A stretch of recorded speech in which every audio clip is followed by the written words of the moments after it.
हम जो पढ़ रहे हैं दैट इज IFRS 16 लीजेस, ठीक है। And what is lease? Basically lease क्या है? आपका एक कॉन्ट्रैक्ट है। क्या है आपका?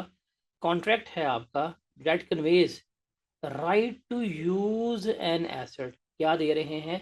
आप एसेट को यूज करने के राइट दे रहे हैं for a period of time, एक मखसूस, एक स्पेसिफिक टाइम के लिए। किसके लिए?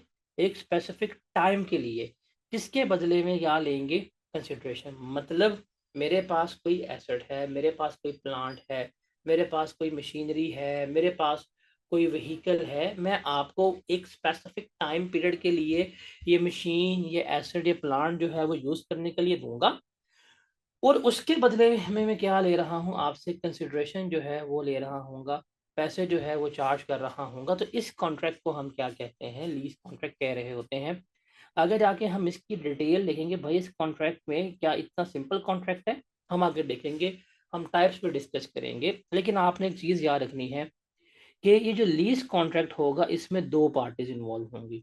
एक वो है लेसर, और दूसरा कौन है आपका? इसको हम कहते हैं लेसी।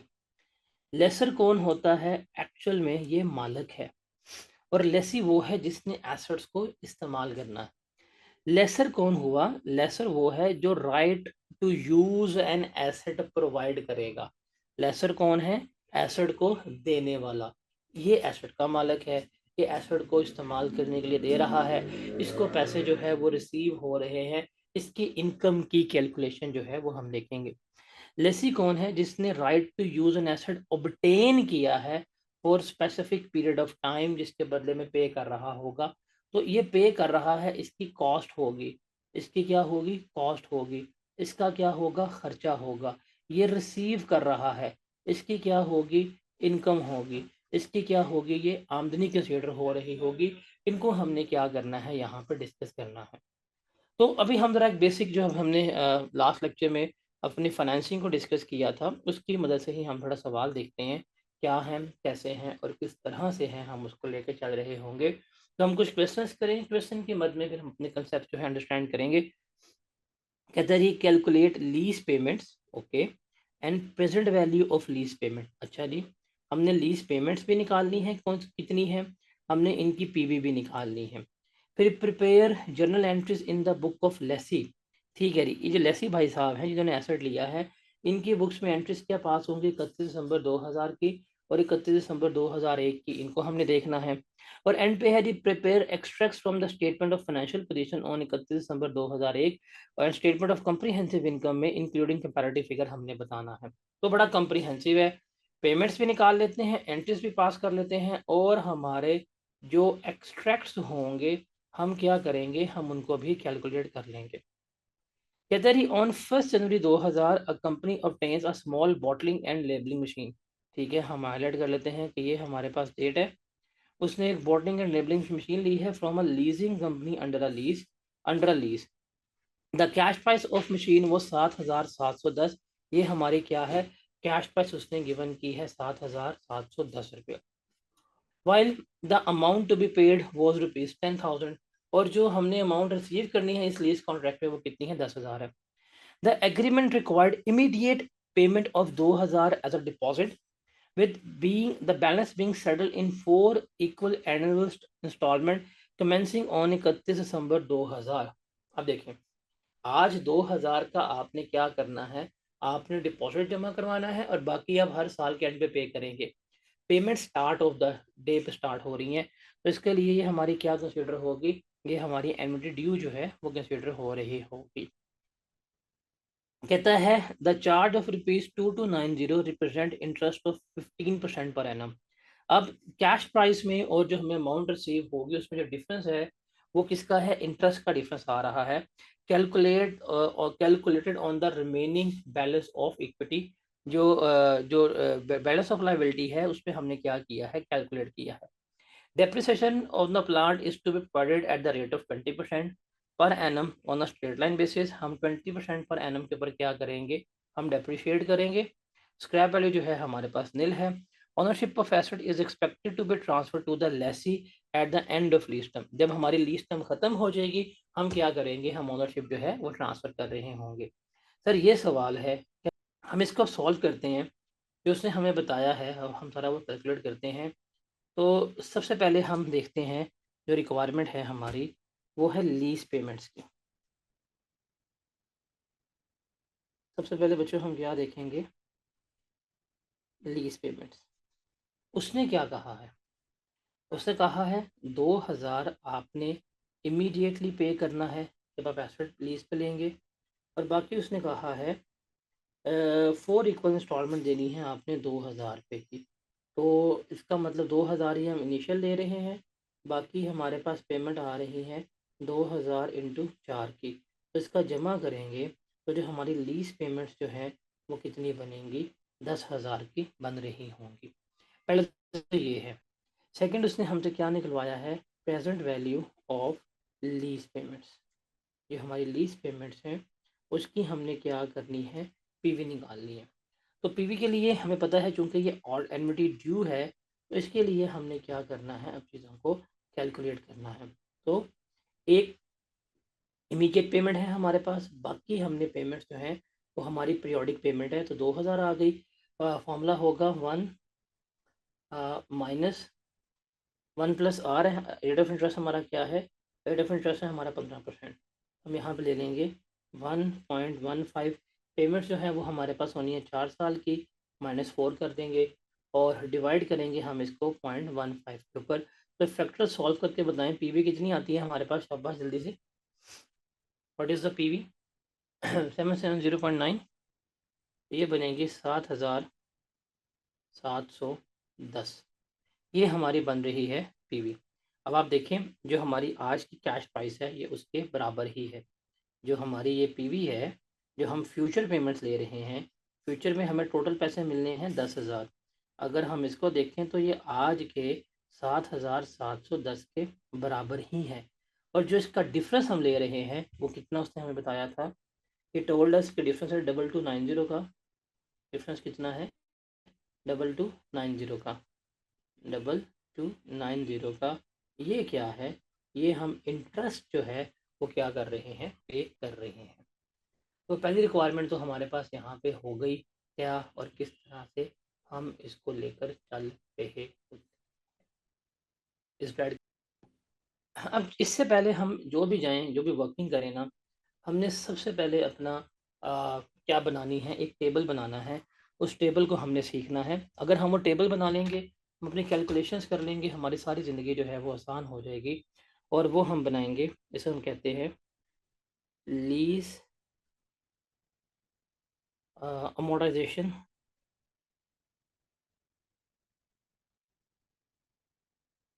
स्केड्यूल, या हम इसे कह रहे होंगे फाइनेंस चार्ज एलोकेशन टेबल भी हम कहेंगे। क्या कहेंगे, फाइनेंस चार्ज एलोकेशन टेबल।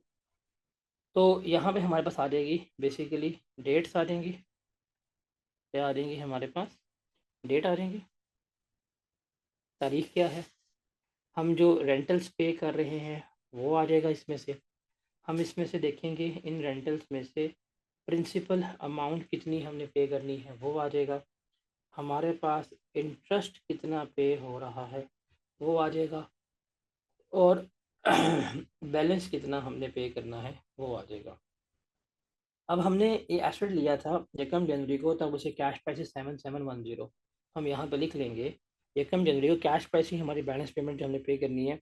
यकम जनवरी 2000 को 2000 के ऊपर रेंटल प्रिंसिपल इंटरेस्ट ये कितना था हमारे पास, 7710 था, ये हमने लिख लिया।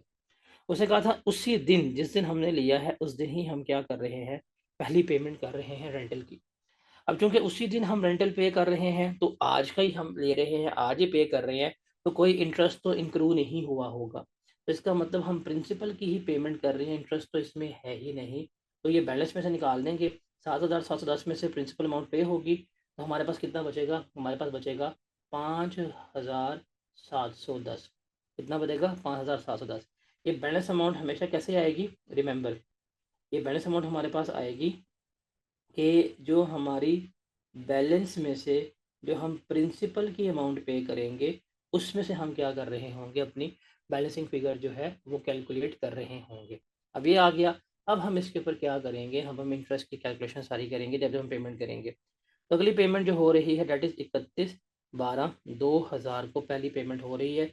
यहाँ पे हमने रेंटल पे किया 2000, लेकिन ये 2000 पे हमारा सिर्फ प्रिंसिपल की पेमेंट नहीं बल्कि इसमें इंटरेस्ट भी शामिल होगा। तो हम कर लेते हैं कि 5710 मल्टीप्लाई बाय 15%।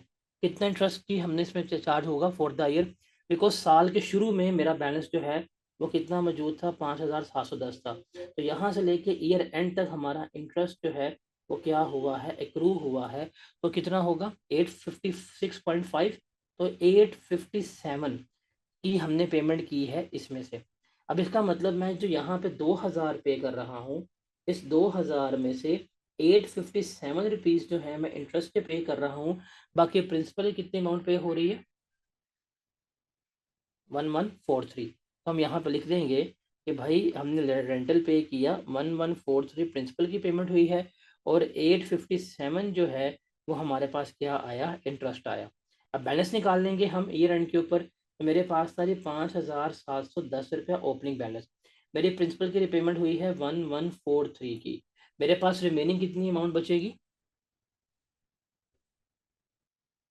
4567। ये मेरे पास बच गया बैलेंसिंग फिगर, दैट इज़ 4567। तो अगली पेमेंट आ जाती हैं 31 दिसंबर 2001, 31 दिसंबर 2002, 31 दिसंबर 2003 और 31 दिसंबर 2004। यहाँ पे भी हम रेंटल पे कर रहे हैं 2000, यहाँ पे भी हम पे कर रहे हैं 2000, यहाँ पे भी हम कितना पे कर रहे हैं, 2000 जो है वो पे कर रहे हैं। 5 पेमेंट से एक मैंने एक्स्ट्रा डेट लिख दी है। अच्छा, रेंटल्स का सम करेंगे तो जो हमारी कमिटमेंट हुई है ये 10,000 के बराबर ही होना चाहिए, वो हमने लिख लिया। अच्छा जी, अब यहाँ पे भी हम इंटरेस्ट एक्रू निकाल लेते हैं, कितना था, 4567। रेट ऑफ इंटरेस्ट है हमारा 15%। कितना इंटरेस्ट एक्रू हुआ इसका, 685। 685 जो है वो हमारे इंटरेस्ट की पेमेंट आ जाएगी। तो हमने प्रिंसिपल कितना पे की है, 2000 हम रेंटल पे कर रहे हैं, इसमें से 685 हमने इंटरेस्ट का पे किया। हमारा प्रिंसिपल कितना पे हुआ है, 1315, 1315। तो ये आ जाएगी जी हमारी प्रिंसिपल की पेमेंट 1315। तो बैलेंस कितना बचा हमारे पास, बैलेंस कितना बचा हमारे पास, 4567 माइनस 1315, ये बचा जी हमारे पास 3252। अब इसके पे भी हम इंटरेस्ट निकाल लेते हैं, 3252 मल्टीप्लाई बाय 15%। कितना बना हमारा इंटरेस्ट, 488। कितना बना, 488। यहाँ पे हमारे पास इंटरेस्ट आ गया 488। तो हमारे प्रिंसिपल की रिपेमेंट कितनी हुई है, 2000 हमने पे किया, इसमें से 488 हमारा इंटरेस्ट था। रिमेनिंग कितना बचा हमारे पास 1512, 1512 ये हो गई। हमारा बैलेंस कितना बचा, 3252 माइनस 1512। बैलेंस कितना बचा हमारे पास, 1740। अब हमारे पास आ जाएगा 1740। इसका हम लेंगे 15%। कितना बनेगा इंटरेस्ट हमारा, 261। तो यहाँ पे आ जाएगा जी हमारे पास 261। और जो हमने पेमेंट की है रेंटल की 2000 माइनस 261, ये आएगा 1739। 1739, तो ऑलमोस्ट राउंड ऑफ का डिफरेंस आ रहा है 1739। तो अब जब आपने ये पेमेंट की, जब आपने ये पेमेंट की तो ये सारा यहाँ पे क्या हो जाएगा, ख़त्म हो जाएगा, सारे क्या हो जाएगा, ख़त्म हो जाएगा। अब आप इसका सम करें कितना बनता है, इसका सम करें कितना बनता है, कितनी प्रिंसिपल रीपेमेंट हुई है, ये 40 में कर देता हूँ इसको, अब मैं राउंड ऑफ का ना एरर जो है वो मिटा देता हूँ, 1740 कितना बनता है इसका सम, ये 2000 जमा 1143 जमा 1315 जमा 1512 जमा 1740, कितना सम बना हमारा, 7710। तो जो हमने यहाँ पे देखा था सर, यही था बैलेंस है ना, हमने रियल में ये प्रिंसिपल की रीपेमेंट ही की है और ये हमें यहाँ पे शो कर रहा है। और इंटरेस्ट का सम करें कितना बना, इंटरेस्ट के कॉलम का सम करें कितना बना हमारा, ये बनेगा हमारे पास 2 2 सर ये टेबल जो है ना, ये टेबल जो है वो हमारी लाइफलाइन, हमने ये टेबल जो है वो बनाना है। हम जब भी लीज का सवाल कर रहे होंगे, अगर हमारा ये अमोर्टाइजेशन स्केड्यूल बन जाता है मुझे पता है रेंटल्स मैंने कितने पे किए, मेरे प्रिंसिपल की रीपेमेंट्स कितनी हुई है, इंटरेस्ट की पेमेंट्स कितनी हुई है, बैलेंस क्या है, if I can calculate this one, अगर ये मेरा कैलकुलेट हो जाता है, मेरा लीज का सवाल जो है वो सारे का सारा इसकी बेसिस के ऊपर ही क्या होगा, सॉल्व जो है वो हो रहा होगा। तो but it is very clear, it is very obvious कि हमने ये जो है वो क्या करना है, यहाँ पर सॉल्व करना है, क्या करना है, हमने इसको जो है वो सॉल्व करना है। गॉट इट, अब ये हमने कर लिया। अब हम आते हैं इसकी रिक्वायरमेंट पे। रिक्वायरमेंट है कि हमने जर्नल एंट्री पास करनी है 31 दिसंबर 2000 की और 31 दिसंबर 2001 की। तो अब हमने क्या करनी है, जर्नल एंट्रीज पास करनी है। जर्नल एंट्रीज सारे के सारे जो है वो मैं इस टेबल की बेसिस पे क्या कर सकता हूँ, पास कर सकता हूँ। रिक्वायरमेंट क्या है, अकाउंटिंग एंट्रीज।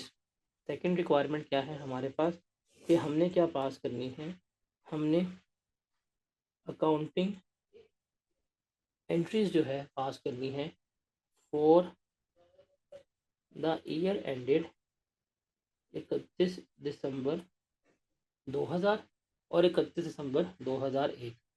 तो हम यहाँ पे आएंगे डेबिट और यहाँ पे हो गया क्रेडिट। अब जब हमने एसेट लिया, एकदम जनवरी 2000 को हमने क्या लिया था, एसेट लिया, तो अभी एसेट हमारा नहीं है, वो तो ट्रांसफ़र होगा जब हम इसको खरीद लेंगे। तो हमारा इसको हम कहेंगे right of use of asset, क्या कहेंगे, आर ओ यू कहेंगे। R O U stand for right of use. कितने से, सर ये है, दैट इज़ 7710 से हम क्या करेंगे, हम इसको डेबिट करेंगे और यही मेरी लीज लाइबिलिटी बन जाएगी, बिकॉज मैंने यही अमाउंट जो है वो क्या करनी है, वो मैंने पे करनी है जहाँ पे हमने इनिशियल उसको रिकॉर्ड किया था। सर ये हमारी एंट्री जो है पास हो गई। अब हमने इमीडिएट पेमेंट की थी इसी दिन के ऊपर 2000 की, दैट इज़ एकदम जनवरी 2000 की हमने पेमेंट की तो हमारी लीज लाइबिलिटी कम हो गई थी। तो लीज लाइबिलिटी जो है वो हमारी 2000 से क्या हो गई, डेबिट हो गई थी। देखिए मैंने ये वाली पेमेंट की, मेरा रेंटल जो है वो कम हो गया था और कैश में या बैंक में वट एवर जहाँ से ये पेमेंट की है, कैश अकाउंट आपका क्रेडिट हो जाएगा या आपका बैंक अकाउंट जो है वो क्या हो जाएगा, वो आपका क्रेडिट हो रहा होगा।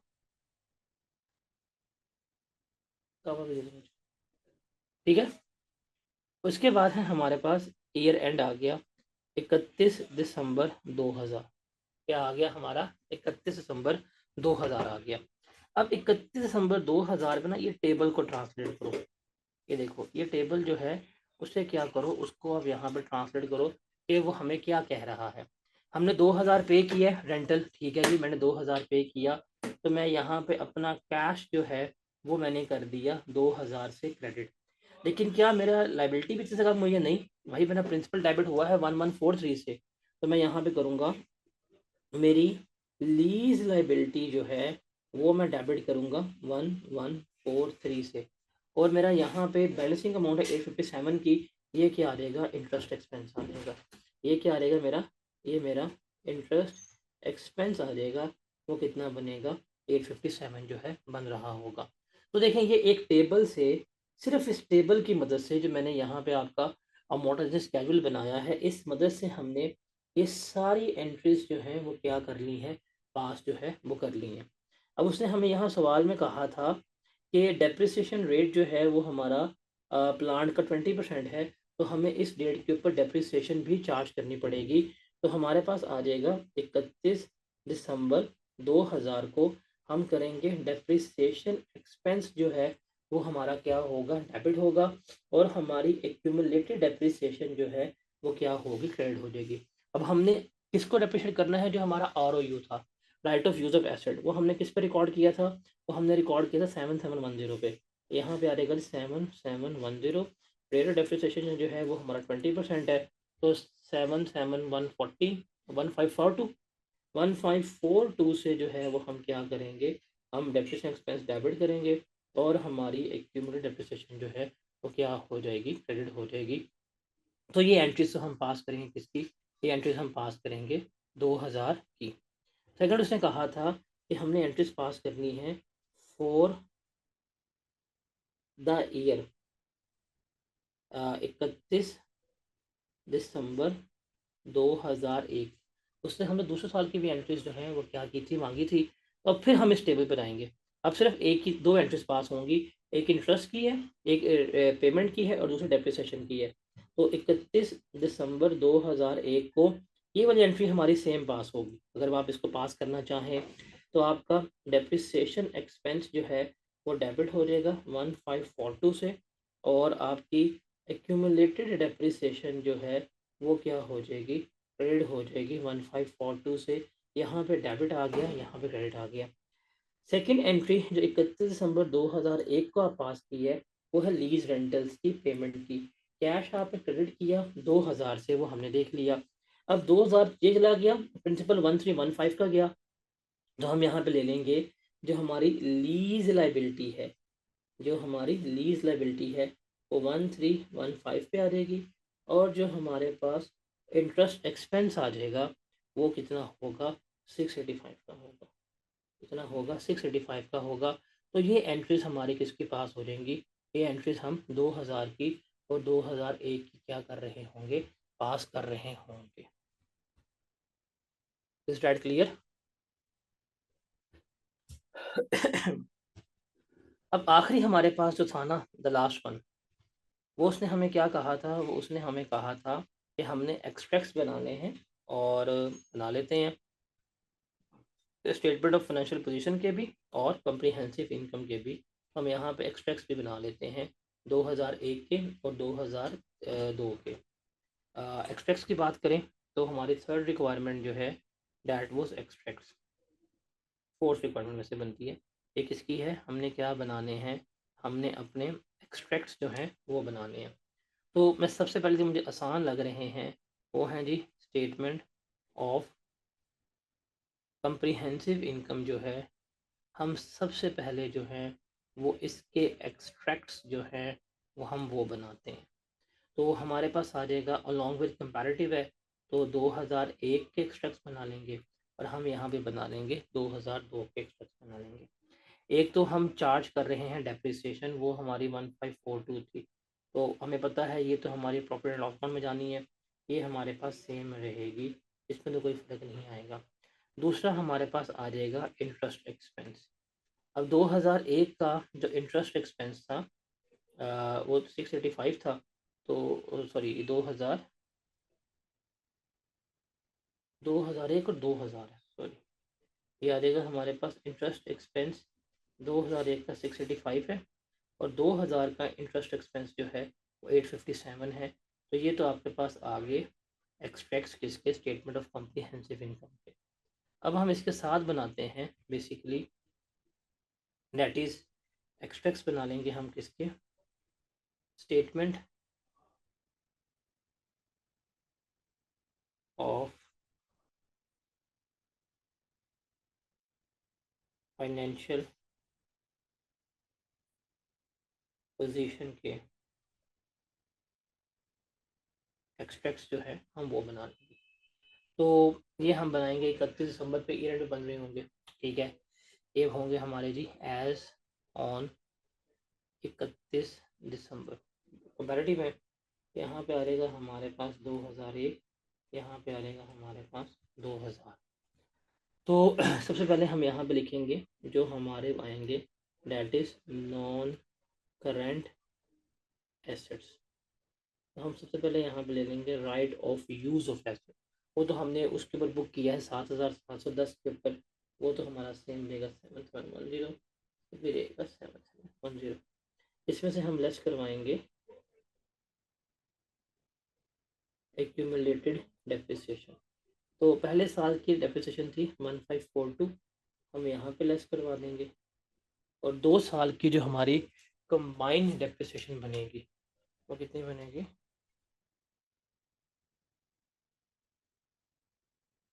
15423084।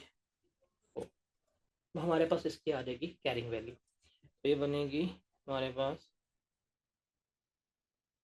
4626, और ये बनेगी हमारे पास 6168। क्या आएगी हमारे पास ये। फिर हम यहाँ पे ले लेंगे अपनी नॉन करंट लाइबिलिटी।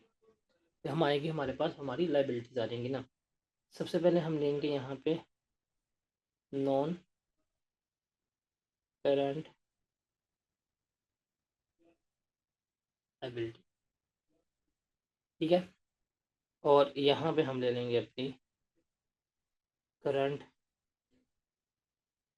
लाइबिलिटी। अब ये देखें यहाँ पे ये टेबल का फ़ायदा आपको यहाँ पे मिलेगा। अब ध्यान से देखो ज़रा, हम 31 दिसंबर 2000 पे खड़े हैं। हम कहाँ खड़े हैं, 31 दिसंबर 2000 हम इस डेट पे खड़े हैं। मुझे पता है अगले साल मैंने ये प्रिंसिपल की रीपेमेंट करनी है, ये है 1315, ये है 1315। तो ये 1315 जो है ये मेरी कंसिडर होगी यहाँ पे 2000 के लिए करंट लायबिलिटी, ठीक है। अब मैं खड़ा हूँ 2001 के एंड के ऊपर। मैं कहाँ खड़ा हूँ, 2001 के एंड के ऊपर। मुझे पता है कि साल मैंने कितना पे करना है, 1512 पे करना है। तो ये मेरी है अगले साल के लिए करंट लायबिलिटी। ये कितनी बनेगी, 1512, ये मेरे पास आ जाएगी करंट लायबिलिटी। और आप यहाँ पे खड़े हैं 2000 पे, आपको पता है कि अगले साल तो मेरा ये पे करना है, जो मुझे लेटर ऑन पे करना है फ्यूचर में वो है 3252। तो ये मेरे पास आ जाएगी नॉन करंट लायबिलिटी 2000 में, जो एक साल के बाद पे होनी है वो है 3252। सिमिलरली आप अगर इस टेबल पे आते हैं, आप 31 दिसंबर 2001 पे खड़े हुए थे, ये अगले साल पे करना है, उसके बाद आपने कितना पे करना है 1740, तो एक साल के लेटर ऑन पे करना है। तो आपके पास ये आ जाएगी 1740। तो ये आपके पास क्या बनेंगे, एक्सट्रैक्ट्स बन रहे होंगे। तो ये है आपका एक सवाल जिस पे हमने अपना लीज स्केड्यूल बनाया, और उसकी बेसिस पे हमने सारा कुछ जो है वो क्या किया है, सॉल्व किया है। इस डेट के लिए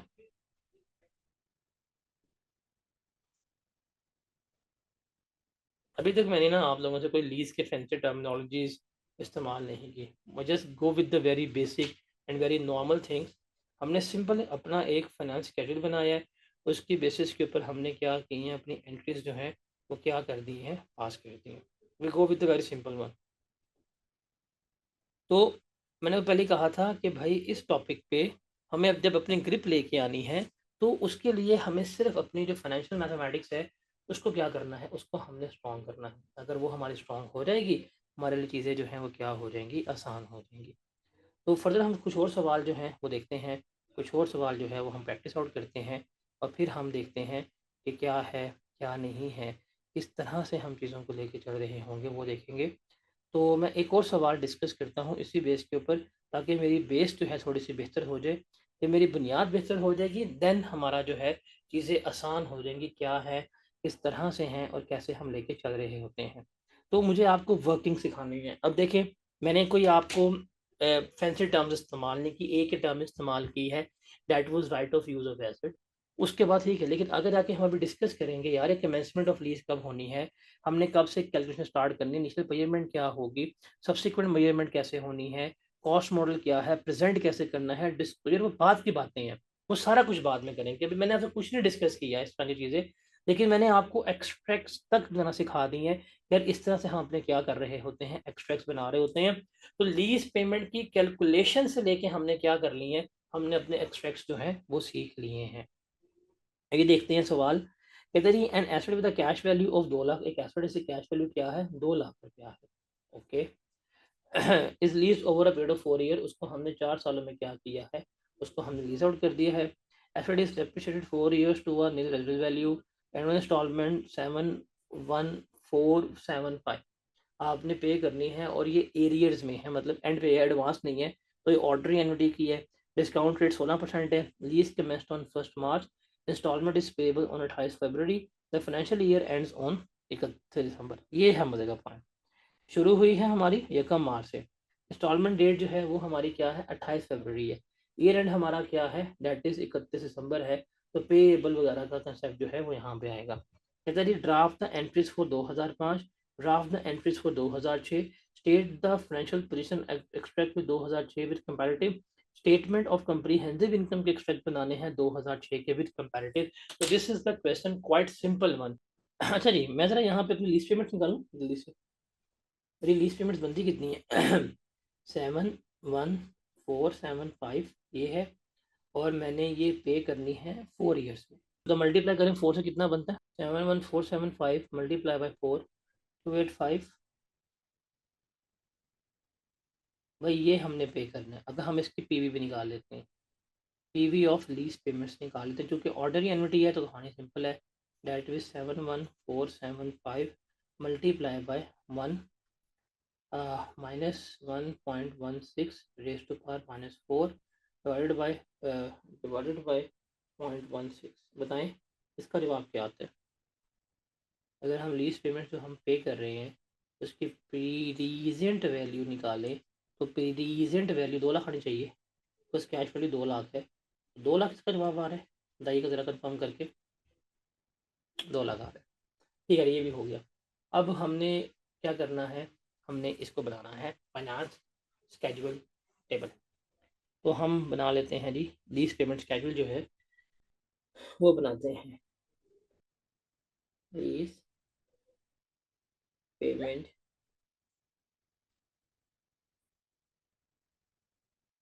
स्केड्यूल, तो ये याद रखिएगा, एक चीज़ याद रखिएगा, ये हम हमेशा बनाते हैं डेट ऑफ एग्रीमेंट पे। जब हमारा एग्रीमेंट हो गया, ये टेबल हमने उसके ऊपर ही क्या करना है, बनाना है। तो एग्रीमेंट डेट हमारी जो है लीज 1 मार्च से है, हम इसको 1 मार्च से ही क्या करेंगे, शुरू करेंगे। यहाँ पे आ रहेगी नहीं मेरे पास डेट, यहाँ पे मैं ले लूँगा अपने रेंटल्स, यहाँ पे मेरे पास आ जाएगा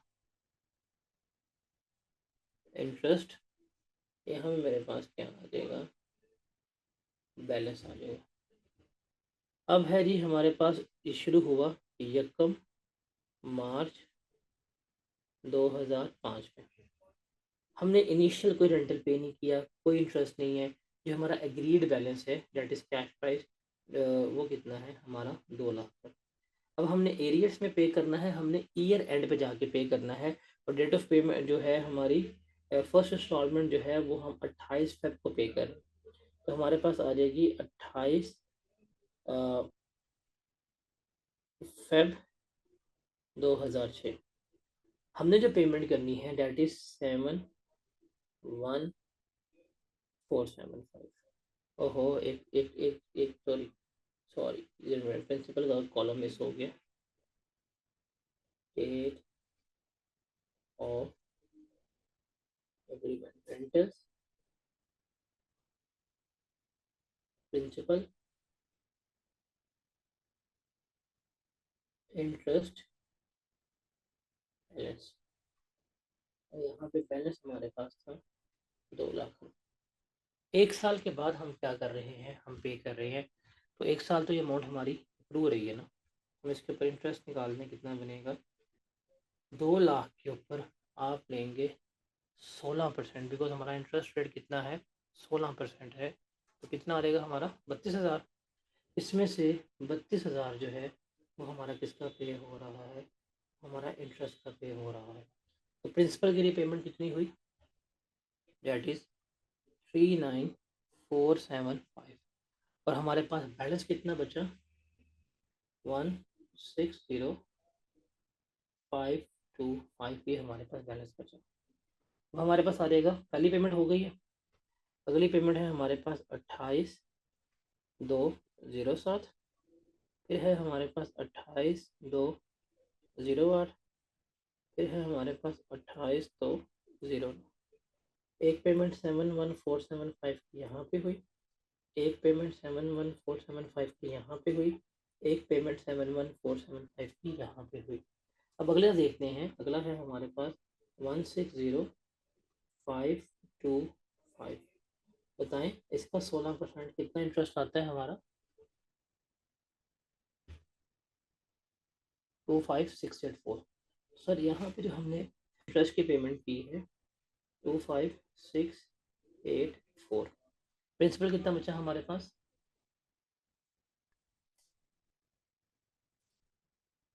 791।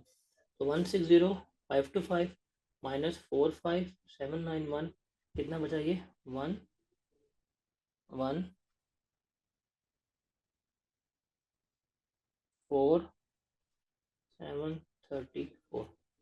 अब इसको भी निकाल लेते हैं, हमारे पास आ गया 1, 2, 3, 7, 3, 4 मल्टीप्लाई बाई 16%, कितना बनेगा 18357, 18357 देख लेते हैं। 71475 माइनस 18357 कितना बना,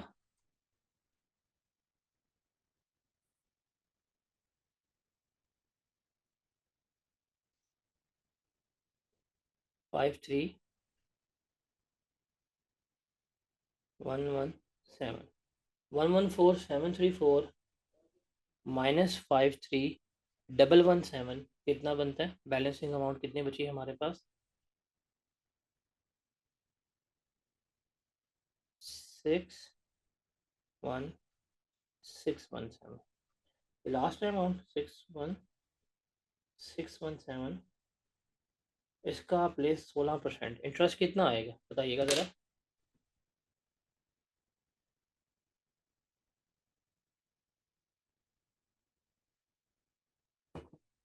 9859। और प्रिंसिपल रिपेमेंट कितनी हुई है, आई गेस 61617 ही बनेगी।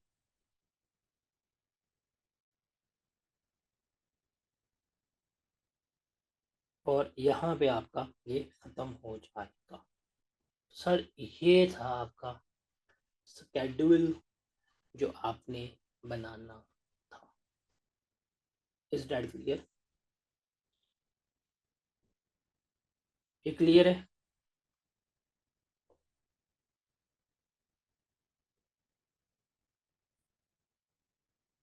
Clear to everyone. अब इसकी है हमने एंट्रीज पास करनी है 31 दिसंबर 2005 के लिए। तो मैं इसको ना इधर ले लेता हूँ।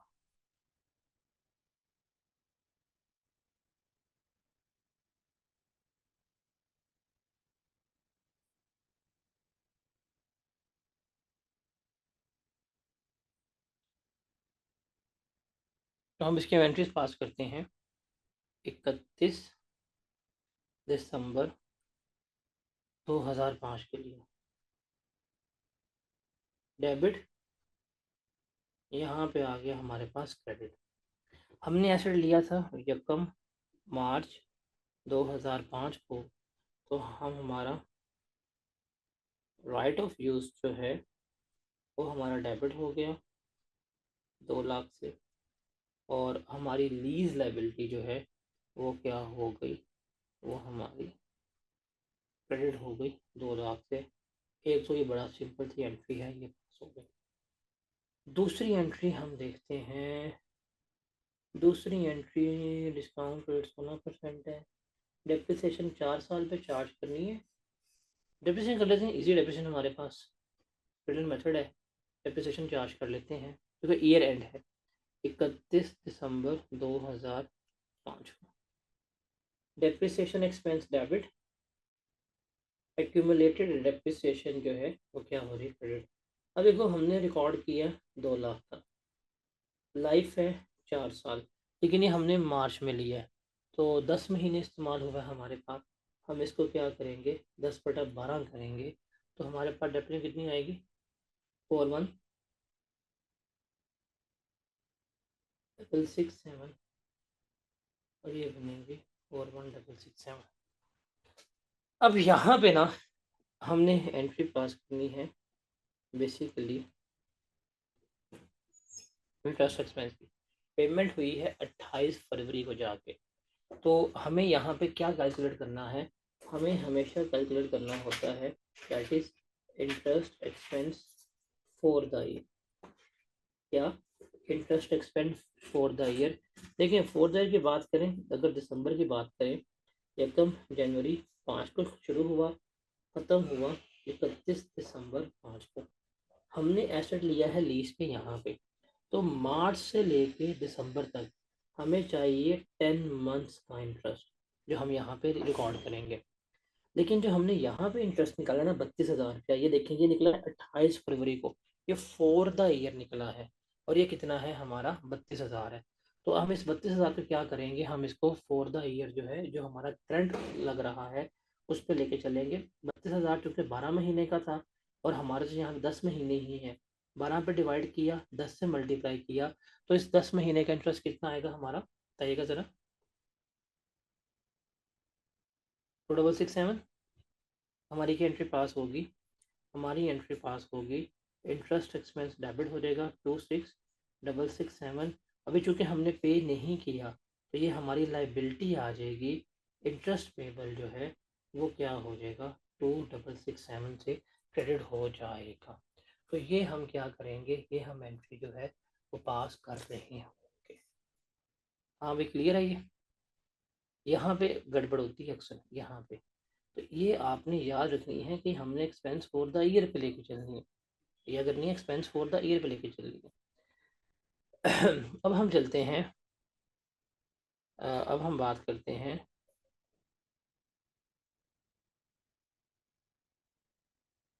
Journal entries for the year ended 2006, अगले साल में चलेंगे।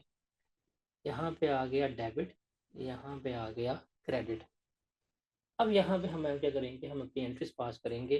पहली एंट्री आ रहेगी हमारी वही जो 28 फरवरी को हमने पास की थी। 28 फरवरी 2006 के ऊपर हमने अपना स्केड्यूल बनाया था। इस स्केड्यूल के मुताबिक 28 फरवरी 2006 को मैंने 71475 जो है वो पे किए। मैंने क्या किया है, 71475 जो है मैंने पे किया है। कितना पे किया है, 71475 जो है वो मैंने पे किया है। तो अब आप देखिएगा बैंक अकाउंट जो है वो आपका होगा 71475 से क्रेडिट। लीज रेंटल्स के ऊपर आते हैं। लीज रेंटल्स की जो प्रिंसिपल पेमेंट हुई है वो है 39475। वो कितनी है, 39475। तो हमारी लीज लाइबिलिटी जो है वो तो निकल जाएगी, लीज लाइबिलिटी दैट इज 39475। अब ये देखें, ये जो इंटरेस्ट पेएबल लास्ट ईयर पे हमारी लाइबिलिटी बनी थी, एक ये ख़त्म हो जाएगी यहाँ पे। तो हमारे पास इंटरेस्ट पेएबल जो पिछले साल का इंटरेस्ट हमने एक्रू किया था वो आ जाएगा, दैट इज 2667। और जो बैलेंसिंग फिगर होगी वो किसकी जाएगी, वो interest expense for the year जाएगी। अब देखो हमने ये 32,000 रिकॉर्ड किया था, जब ये हमने 32,000 रिकॉर्ड किया था मार्च से लेके फेब तक। इस 32,000 में से 26,667 क्योंकि 10 महीने का था, ये रिकॉर्ड होता था प्रीवियस ईयर में हमने एक्सपेंस कर दिया, और ये 2 महीने का है। कितना डिफरेंस आता है इसका ज़रा बताइएगा, 32,000 माइनस 26,667, डिफरेंस कितना आएगा, 5,333। ये जो है ना, ये 2 महीने का रिलेट कर रहा है 2006 से, तो ये हमारा इंटरेस्ट एक्सपेंस है। तो हम यहाँ पे लिख देंगे, ये मेरे पास आ जाएगा जी इंटरेस्ट एक्सपेंस। ये कितना बनेगा, 533। अब ये देखेंगे आपकी इक्वेशन जो है वो क्या हो जाएगी, बैलेंस हो जाएगी। फिर आ जाएगा जी 31 December 2006, date is depreciation expense debit, और हमारी एक्यूमुलेटेड डेप्रिसिएशन क्रेडिट हो जाएगी, वो कितनी है 41667। ये है 41667, ये भी आ गया। अब हम वापस आएंगे ये रेंट के ऊपर, और यहाँ पे हमने फिर इंटरेस्ट एक्सपेंस को करना है डेबिट। इंटरेस्ट एक्सपेंस डेबिट हो जाएगा, और इंटरेस्ट पेएबल जो है वो हमारा क्या हो जाएगा, क्रेडिट हो जाएगा। अब सेकेंड ईयर का इंटरेस्ट जो हमने रिकॉर्ड किया था वो था 25684। कितना था, 25684 था। अब उसको भी कर लेते हैं, 25684 डिवाइड बाई 12 मल्टीप्लाई बाई 10, कितना बनता है 21403। ये हमारा आ जाएगा जी इंटरेस्ट एक्सपेंस डेबिट, और इंटरेस्ट पेएबल जो है वो हमारा क्या हो जाएगा, क्रेडिट हो रहा होगा। Is that clear? तो ये एंट्रीज जो है वो हमने क्या करनी थी, वो हमने पास जो है वो करनी थी। These were the entries which were required to be passed. अब यहाँ पे चूंकि थोड़ा सा कंसेप्ट जो है वो हमारा अप्रूवल का बीच में इन्वॉल्व हो रहा था, तो वो हमने क्या किया है, वो हमने यहाँ पे इसको डिस्कस आउट कर लिया है कि यार ये अप्रूवल का कंसेप्ट भी बीच में आ रहा था कि इंटरेस्ट फॉर द ईयर हमें चाहिए अपनी लाइबिलिटीज़ को क्या करने के लिए, रिकॉर्ड जो है वो करने के लिए। तो हमारे पास जो एंड पे रह गया ना, वो है इसके एक्सट्रैक्ट्स बनाने हैं। क्या बनाने हैं हमने, इसके एक्सट्रैक्ट्स जो है वो हमने बनाने हैं। हम यहाँ पे इसके एक्सट्रैक्ट्स की अगर बात करें तो हम देख लेते हैं स्टेटमेंट ऑफ, जो हमारी आएगी कंप्रीहेंसिव इनकम। इसके हमने क्या करने हैं, इसके हमने एक्सट्रैक्ट्स बनाने हैं। 2005 है और 2006 है हमारे पास। तो ये आ गया जी हमारे पास 2006, ये हमारे पास आ गया जी 2005। हम यहाँ पे ले लेंगे सबसे पहले इंटरेस्ट एक्सपेंस। इंटरेस्ट एक्सपेंस जो हमने रिकॉर्ड किया सर 2005 का इंटरेस्ट एक्सपेंस था 26667। तो ये मेरे पास आ गया जी 2667। और 2006 का इंटरेस्ट एक्सपेंस की बात करूं तो 5333 ये, और 21403 ये। 5333, 21403, कितना बनेगा इसका सम, 5333 जमा 21403, कितना बनेगा 26736। तो ये आ गया हमारे पास इसका इंटरेस्ट एक्सपेंस 26736। यहाँ पे ना हमने छोटी सी गलती की है डेप्रिसिएशन की। डेप्रिसिएशन यहाँ पे आई थी 10 महीने की, लेकिन यहाँ 10 महीने की नहीं आनी, यहाँ पे डेप्रिसिएशन जो है वो फॉर द ईयर आनी है। बिकॉज वो पहले साल जो है वो 10 महीने इस्तेमाल हुआ था, तो अगले साल तो 10 महीने इस्तेमाल नहीं होगा। तो ये डेप्रिसिएशन की हमने यहाँ पे गलती की है। डेप्रिसिएशन कितनी आनी है, 2 लाख। 2 लाख को डिवाइड करना है हमने 4 के ऊपर, तो 50,000 हमारे पास यहाँ पे डेप्रिसिएशन आ जाएगी, 50,000 हमारे पास यहाँ पे आ जाएगी। तो ये हमने गलती कर दी थी, हम भावनाओं में बह गए थे। अच्छा जी, अब यहाँ पे मैं डेप्रिसिएशन की बात करूँ तो डेप्रिसिएशन बनेगी 2006 की, कितनी बनी है 50,000, और 2005 की हमने कितनी निकाली डेप्रिसिएशन, डैट वॉज 41667। तो यहाँ पे आ जाएगी जी 41667। तो ये हमारे पास एक्सट्रैक्ट्स बन गए किसके, स्टेटमेंट ऑफ कम्प्रीहेंसिव इनकम के एक्सट्रैक्ट्स जो हैं वो हमने बना दिए हैं। तो हमारे पास आखिरी रह गया है, that is statement of financial position. जो है हमने क्या करना है, हमने इसके एक्सट्रैक्ट्स बनाने हैं। तो हमारे पास आ जाएगा वही 2006 और यहाँ पे आ जाएगा हमारे पास 2005। सबसे पहले आ जाएगा हमारा right of use of asset, वो तो हमने 2 लाख का ही रिकॉर्ड किया है। तो सर यहाँ पे आ गया 2 लाख रुपया, यहाँ पे भी आ गया हमारे पास कितना 2 लाख रुपया। इसमें से हम लेस करवाएंगे एक्यूमुलेटेड डेप्रिसिएशन। तो पहले साल की थी 41,667, दूसरे साल की है 50 जमा दिस, ये बनेगा 91,667। कैरिंग वैल्यू कितनी आ 108,333 और इसकी कैरिंग कितनी बनेगी, दो में से गया 158,333, ये आ गई हमारे पास इसकी कैरिंग वैल्यू। अभी हम आते हैं अपने पास नॉन करंट लायबिलिटीज़ के ऊपर लेके, क्या रहेगी हमारे पास नॉन करंट लायबिलिटी। जाएंगे वापस हम टेबल के ऊपर, टेबल के ऊपर जाना है हमने, टेबल के ऊपर। टेबल के ऊपर जाने के बाद मैं खड़ा हुआ हूँ ईयर एंड के ऊपर। मुझे पता है कि मैंने एक साल के बाद जो पे करना है वो 160 है, बिकॉज ये हमारी कैलकुलेशन हो रही है 28 को, एक्सट्रैक्ट्स बनने 31 दिसंबर को, ये पेमेंट 31 दिसंबर के बाद होनी है। तो ये 160,525 आ जाएगी हमारी, इसकी कितनी आ जाएगी 160,525 आ जाएगी। नॉन करंट लायबिलिटी 160,525 आ जाएगी। तो अगर हम यहाँ पे करें इसकी बनेगी फिर 114,734, ये कितनी बनेगी 114,734 जो है वो इसकी लायबिलिटी बन रही होगी। फिर अगर हम यहाँ पे आए करंट लायबिलिटी के ऊपर, जो हमने अगले साल पे करनी है, जो हमने अगले साल पे करनी है वो हम यहाँ पे देख लेंगे। मैं यहाँ पे खड़ा हुआ हूँ, ये अगले साल पे होनी है और ये उससे अगले साल पे होनी है। 39,475 इसकी बन जाएगी, 39,475 इसकी बन जाएगी और इसकी बन जाएगी हमारे पास 45,791, कितनी बन जाएगी 45,791, ये बन जाएगी। ये बड़ा इंपॉर्टेंट है। अब यहाँ पे कहेंगे सर हमने जो पिछला सवाल किया था उसके तो वही था भाई, यहाँ पे डिफरेंट आ रही है।